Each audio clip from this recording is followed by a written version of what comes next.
Okay, folks, so as Bitcoin breaks out into new all-time highs, as Bitcoin miners Mara, lovely Mara, and Riot continue their rallies, and as Coinbase readies for its IPO, which, by the way, if you were in both Mara and Riot today, you see what I meant by diversification. But anyways, I want to take a step back and talk about Bitcoin. Talk about what Cathie Wood just said yesterday about the value of Bitcoin and why she is bullish on it. She went on an interview and made the case for Bitcoin to 10x.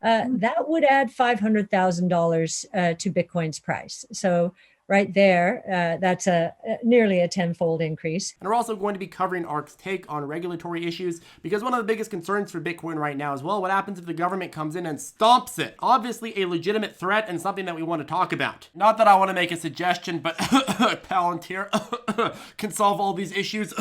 Now look, folks, I know you already know my outlook on the crypto market, but you're going to appreciate her perspective as well. On this channel, my goal is not just to give you my opinions, but also to get you to think for yourself and build out your own conviction. And before we get into it, the only thing I ask in return for this video is that you hit that ravishing like button, and also don't forget to subscribe. Okay, first, here's the deal for context. So if you're bullish on Bitcoin or any cryptocurrency, you probably have one or two main reasons. Number one, you like it as a store of value, similar to gold or real estate or artwork, anything that has a limited supply. You see Bitcoin as a store of value like that appreciates over time. Or the second reason you like it perhaps is, hey, you see it as a legitimate form of currency to exchange value. So not just store value, but exchange value, similar to cash or Charlie bucks. Now with ARK, they see it as both of these things. In the present, they see it as more of a store of value and an investment asset. In the future, they also see it as a exchange asset. ARK sees Bitcoin as a legitimate contender for a new currency that acts as a standard of exchange and value holding across the globe. And as Bitcoin gets more mature, the idea is that it will also get less volatile and it will be more of a reliable exchange of value as well. Okay, but anyways, that's the context. Let's go ahead and let her talk. So what's your kind of vision going out 5 years and 10 years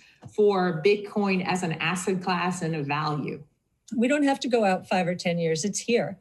We believe, we wrote a white paper in 2016 called Bitcoin Ringing the Bell for a New Asset Class.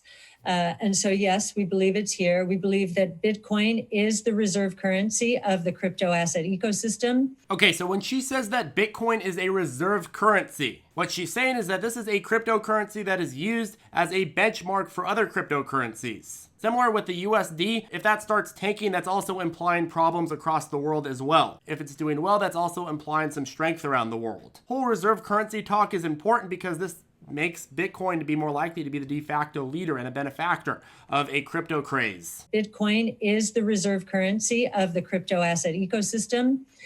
We also believe that there will be very few huge winners in the crypto space. We think the cryptocurrencies are going to be the huge winners. So, okay, so something that I want to add about this is that Cathie Wood likes to invest in companies and asset classes that she sees as being in a winner-take-all industry. What she's saying here is that she sees the crypto market as being a winner-take-all industry. To make an analogy, back like 10, 15 years ago, there were a ton of social media companies. Facebook, MySpace, Twitter, Skype, Yahoo Messenger, AIM, which was AOL's Messenger. I don't know if any of you guys remember that. I was a little young, but I used that. And a lot of people were making the hypothesis that, hey, social media companies are stupid to invest in because guess what? Because there's going to be so many of them that none of them are going to win. They're just going to all divide and conquer the market, and none of them are going to be huge winners. Of course, that didn't make any sense because social media companies' entire value proposition comes from how many people are on the platform. So the more people are on the platform, the more people are going to be drawn to those platforms, and the more valuable it's going to be for each person, creating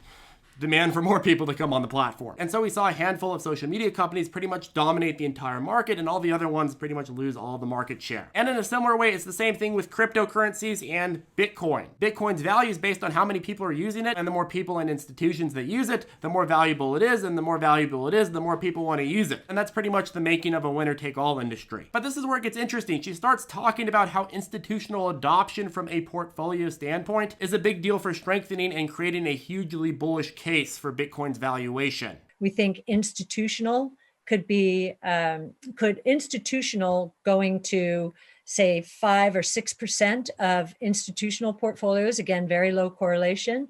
And that's sort of where real estate and emerging markets went.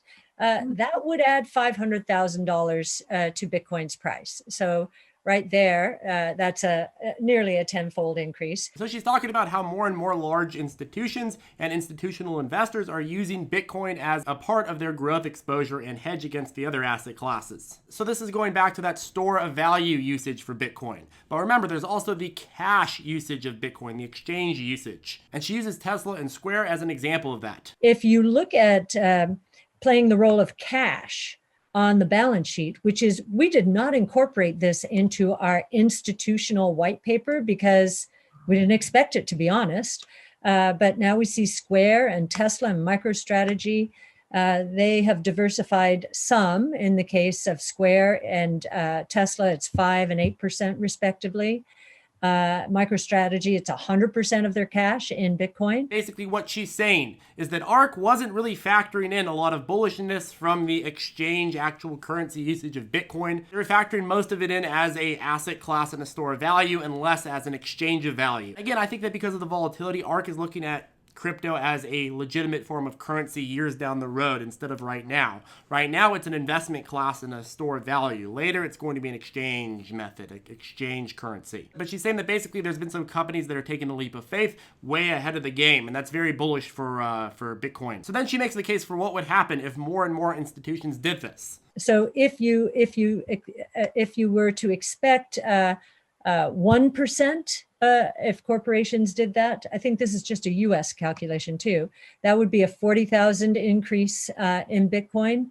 If it's 10%, closer to where Tesla is, that would be a $400,000 increase in the price. So again, another 8-fold increase. So, and those are just two use cases. Okay, so again, she just made two different cases. One for Bitcoin's adoption as a standard for storing value, and the other for Bitcoin's adoption as a standard for exchanging value. Both of these separately have huge implications for Bitcoin's price. And I know that when you hear numbers like this will 5x or 10x or 500x, it's like, how do you wrap your mind around that? And how do you come up with a formula to actually predict that? I think ARK is taking numbers from institutional balance sheets and then projecting that on the valuation of Bitcoin and how many Bitcoins are in circulation. In terms of value storage, she goes on to talk about Bitcoin as an insurance policy against inflation and other forms of wealth confiscation. Let's go ahead and put that on. To protect against confiscation of wealth. And part of that, it could be inflation with unhinged monetary policies.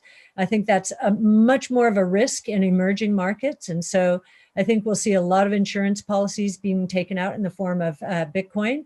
I often reflect that the Saudi princes probably wished that they had allocated some of their wealth to Bitcoin because they certainly didn't expect their own cousin to confiscate it. But that happens all over the world in ways that we don't even understand.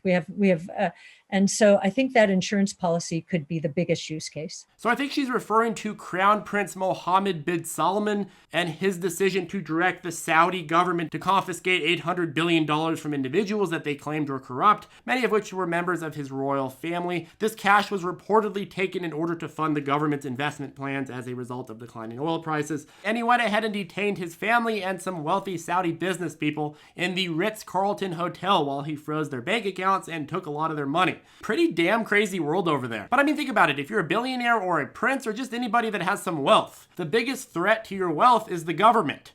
Whether that government is corrupt or not. There's many different reasons that somebody from any country would want to get the money out of the reach of the government. And sure, you could put money in foreign banks, but if you're from a country like the US, guess what? Well, the US has some pretty damn strong arms, pretty much strong arm banks in pretty much every country that you'd want to put your money in anyways. Maybe you could buy gold bars or some other asset class, but still, that comes with a cost and it comes with a huge risk. There's a cost to keep it safe. There's a cost to store it. With Bitcoin, you buy it and you hold it digitally. Okay, the last thing I want to touch on is two big concerns with Bitcoin. So the main concern is regulatory. We've seen some countries ban Bitcoin. What happens if countries like the US or Europe goes and cracks down massively on Bitcoin? I was able to find a a really nice research piece put out in 2020 declaring ARK's stances on the issues. In terms of regulatory concerns due to criminal activity, they argue that despite regulators always bad-mouthing the currency because of criminal activity, a very small percentage of Bitcoin transactions are used for illicit purchases, below 1%. We talked about this before, but cryptocurrency as a whole is a very small player in illicit activity. Yeah, that's the main reason the governments say they don't like it. Now I could go into the technicals and talk about how Bitcoin uses cryptographic keys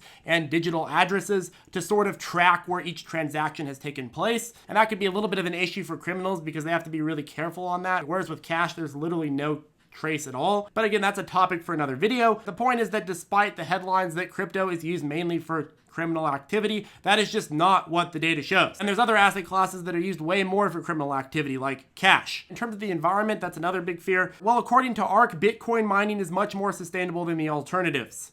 In fact, the yearly energy expenditure of Bitcoin mining is far below that of obviously gold, but just a mere fraction of what the current banking system takes. But wait, Charlie, are you trying to pull a fast one? Obviously, Bitcoin mining is a much smaller market than the banking system. What about per unit, Charlie? That's what we want to know. Good point. I'm glad you're paying attention. So according to ARK, Bitcoin mining's estimated dollar cost per gigajoule unit of energy expenditure is 40 times more efficient than that of traditional banking. And again, they might have put some bold assumptions into the banking category in terms of calculating that side, but still, 40 times is a decent margin for error. And I've definitely seen some companies taking steps to reduce their impact and use more renewables. So again, I think this can also be improved on the Bitcoin mining side. So anyways, I hope that addresses some of your concerns, gives you a new perspective on Bitcoin and Bitcoin miners and whatnot. For me, I know that this Bitcoin rally that we're in right now, it's going to end in tears. Why? Because historically, Bitcoin always has periods where it goes up and then it goes down massively. My goal is to make sure that people understand what they're buying and what they're holding. My outlook is that Bitcoin is going to be a long-term winner, but if you don't have that long-term outlook on it, or if you're just trying to short-term trade it, which is fine too, you have to make sure that you're locking in profits on Bitcoin or Bitcoin exposure plays. So that means not just the currency, but also Mara, Riot, pretty much anything that you're playing that's related to Bitcoin, it's going to be